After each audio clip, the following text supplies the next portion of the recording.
Hi friends, इथे तुम्ही बघू शकता मी दम बिर्याणी बनवत आहे। तर चिकन मॅरिनेट करून मी ऑलरेडी हे शिजायला सुद्धा घातलं आहे।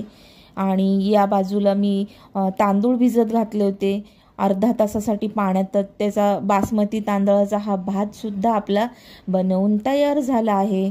आणि इकडे आणि भात बघा किती सुटसुटीत असा आहे। इथे बघा कांदा सुद्धा फ्राय करून झाला आहे बिर्याणीसाठी।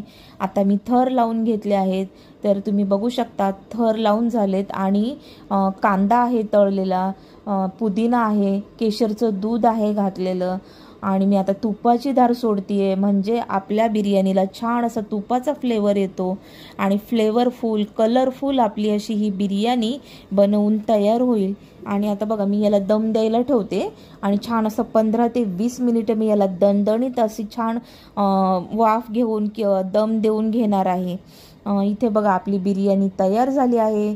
तर तुम्ही बघू शकता खूप छान अशी कलरफुल फ्लेवरफुल खूपच सुंदर अशी बिर्याणी आपली दिसत आहे। आणि कलर बघू शकता तुम्ही, कलर काय भन्नाट असा कलर आपल्या बिर्याणीला आला आहे बघू शकता। आणि पीसेस बघा खूप असे एकदम रसरशीत असे पीसेस आहेत चिकनचे बघू शकता तुम्ही। एकदम छान अशी बिर्याणी आपली तयार झालेली आहे खूपच। आणि याचा सुवास आहे ना खूप आपल्या किचनमध्ये खूप असा छान असा दरवळत आहे। एकदम स्मोकी फ्लेवरची ही बिर्याणी तुम्हाला कशी वाटली ते नक्की कमेंट करून सांगा। अशा छान छान रेसिपीज बघण्यासाठी दीपालीज मेजवानीला सबस्क्राईब करा, like share subscribe. Bye bye.